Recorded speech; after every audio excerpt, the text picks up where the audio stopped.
The sparkling blue waters of Crystal Lake have long been at the heart of summer memories, cherished by outdoor enthusiasts, lakefront property owners, and vacationers. But if you traveled back far enough in time, say to 1873, your memories of Crystal Lake would look entirely different. In place of restaurants and cottages, you'd find marshy bogs covered in wet grass and teeming with wildlife. The charming hotels and bed and breakfasts we know today would give way to a smattering of rugged, modest cabins belonging to early settlers. And the lake itself? It stood significantly higher, 12 feet higher than it does today. Everything changed because of one man, Archibald Jones. The impact Archibald made on Crystal Lake set in motion a transformation that turned misfortune into momentum. What followed was the rise of a thriving community, one that over a century later continues to draw visitors from near and far.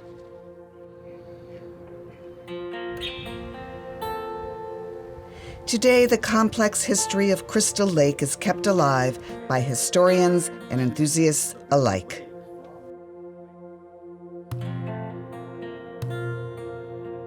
In 1872, Archibald Jones, his wife Sophia, and his adult children and some of their own children came to Benzonia to make a new start. Benzonia was a young town at that time. The surrounding area was still largely unsettled. And the main goal for a lot of business people was either farming or in some way being able to tap into this great stand of original forest. The reason the forest was important and the lumber was important was not just because of events like the Chicago Fire, which produced large demands for lumber, but it was also to be able to supply logs for the iron smelting industry. In South Frankfort, there was an iron foundry, and the iron foundry required up to 100 cords of wood a day to be able to supply it with enough wood to create charcoal to smelt iron.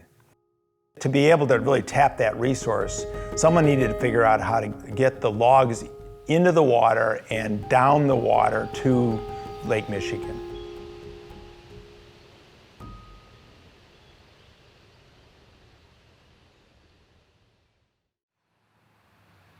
In late August of 1873, Crystal Lake covered nearly 2,000 more surface acres than it does today. Its surface lay 39 feet above Lake Michigan, like a big bathtub atop a hill. Mr. Jones conceived the idea of opening a canal connecting Crystal Lake and the Benzie River to allow boats from Lake Michigan and Frankfort to travel up the river and into Crystal Lake. Described as a man of boundless energy and enthusiasm, Jones shared his vision widely and successfully convinced others of its promise. Soon, the Benzie County River Improvement Company was formed. He talked all the powers that be in Benzonia and probably Frankfort too, to buy stock. The stock certificates were $25 a share, and it was to buy some property on Crystal Lake, so they had a place to establish their foothold so that they could build a boat. What I like in this certificate is this steamboat, which shows the actual dream of building a boat or series of boats that would have been able to navigate the channel. And here's Jones' signature. Archibald Jones had experience with canals, and that was something that was relatively new in the 19th century. And with his, what they called bootstrap engineering skills, he understood what the dynamics would be of building canal boats and building dams and locks to be able to control the flow of water. All of the work that was done at the outlet was done with local labor, primarily clearing the land on both sides of the channel that was between Crystal Lake and the main Benzie River. And then they were going to straighten it out and deepen it. There's a relatively short distance but it was all choked with trees and logs and certainly not navigable. Plans were falling into place. Crews were hired, and the work began. Everything seemed to be going well for Archibald and the improvement company. However, nature is unpredictable, and things quickly took an unexpected turn.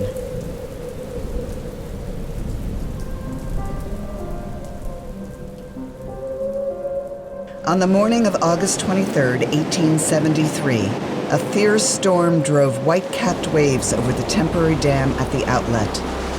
When the barrier gave way, a torrent surged downstream.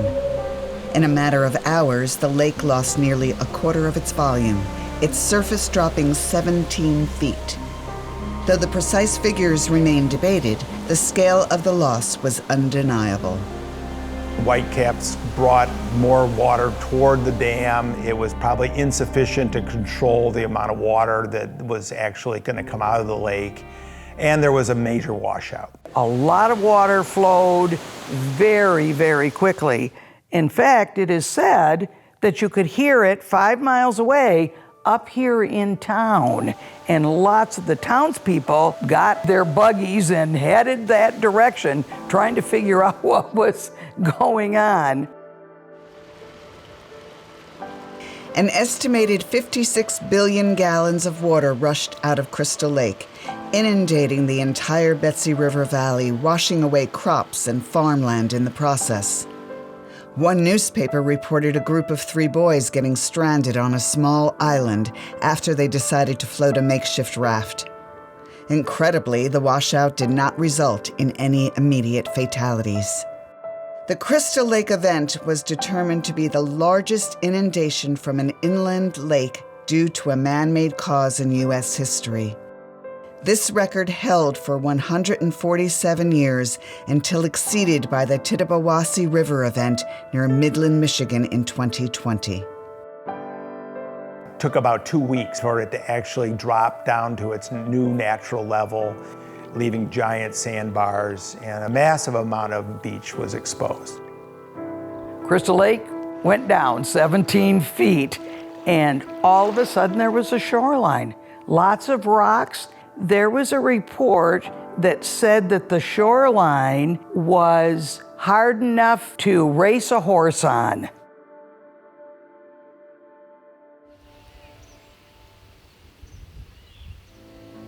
On the Sunday afternoon following the lowering of the lake, a steamboat named Onward left Frankfort and carefully made its way to the enlarged outlet, embarking on a once-in-a-lifetime journey filled with fresh sights and a spirit of discovery. They had a grand time cruising Crystal Lake, and they stopped along the way and picked up dignitaries. And I guess there were quite a few people on the boat. The boat made it up into Crystal Lake. There was enough water flow at that time. They made a trip all the way around Crystal Lake. That was the first steamboat to ever be on Crystal Lake. And it turned out to be kind of the last at that time, because as the water went down, the channel began to narrow, the river got much shallower, and it began to be apparent that this was going to be a challenge. There would be no heavily traveled canal linking the area to Lake Michigan. Crystal Lake was now much lower, and the short-lived waterway was reduced to only a stream. With the canal considered a failure, the Benzie County River Improvement Company faced bankruptcy after having to navigate financial and legal issues. Stockholders wanted a return on investment, workers demanded wages, and creditors wanted payment of their contracts for services and goods delivered. Among those owed money was John Torrance, who had ordered machinery and customized iron parts from Ohio. Torrance had also arranged for a boat builder to assemble the vessel along the Benzie River. The not yet finished boat was part of the Benzie County River Improvement Company's original investment in the project. Well, there was a court case. Mr. Jones got in quite a bit of trouble because he could not pay John Torrance for his boat. So there were some lawsuits to try to recover money, and they were eventually settled. Several of the stockholders paid their debts with land. Archibald Jones and his wife ended up moving back to Illinois, where he started a livery business and horse feed operation.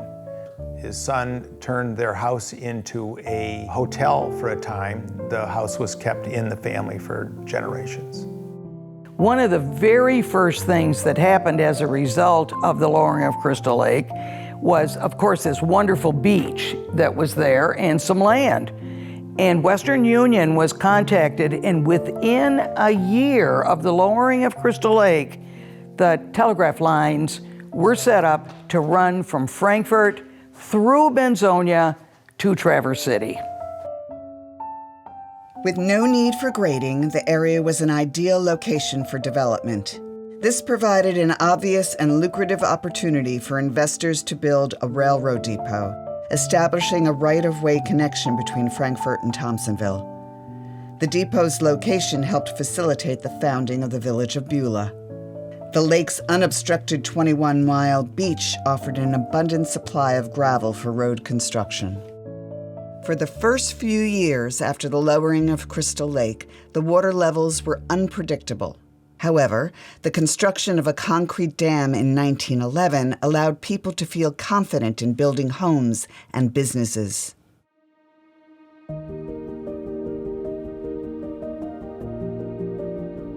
Many entrepreneurs and visitors took note of the beautiful crystal clear lake, and a resort industry began to take shape. The following decade saw increased growth and popularity for a summer vacation destination. Archibald and his company had failed on canal building, but succeeded in opening up miles of new beachfront for future development. Archibald wouldn't live long enough to realize the unintended result of his effort. When he left Benzonia, he was disappointed, financially strained, and his project was viewed as a failure. Over time, the story of Archibald Jones being a blundering engineer became local lore. This perception was aided by a series of short stories written by William L. Case, a local businessman who, when in his teens, worked on Jones's crew. In the 1920s, his memories were published in a series of articles in the Benzie Record, decades after the events took place. These articles were later assembled in a booklet called The Tragedy of Crystal Lake. Later editions included a series of wood carvings depicting Archibald's path to failure. However, in recent years, public perceptions of Archibald and his long-term impact have started to shift. People at the time, I think they felt that he was very foolish. Today, I think people see it much more differently. If it hadn't been for Jones, no telegraph, no railroad, and no Beulah.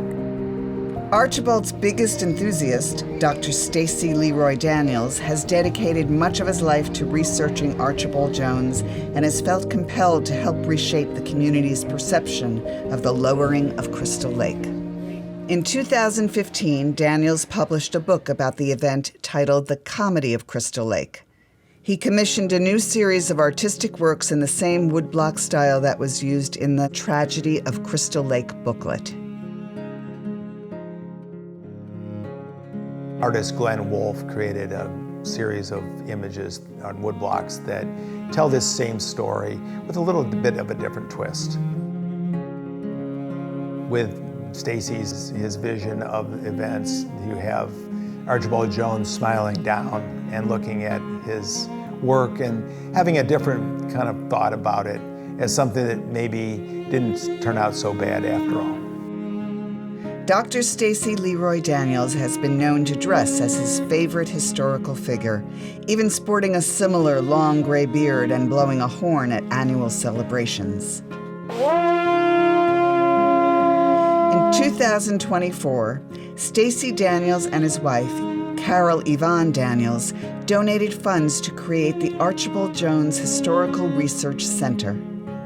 Through their generosity and enthusiasm for local history, the story of Archibald Jones will be shared with others for generations to come. a lot of this would look a lot different had it not been for a man who came to this area in 1873 and made a major impact. Today, the legacy of Archibald Jones lives on in the resorts and villages of Benzie County, and in the lakes and rivers that make this region so beautiful.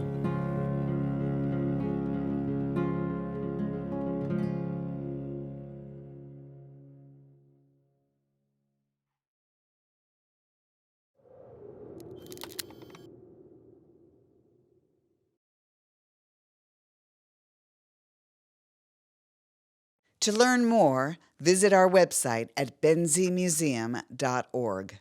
Here you can find hours of operation, upcoming events, access to our online catalog, and other resources. To donate online or learn about other giving options, visit our support page. Your contributions now are more important than ever.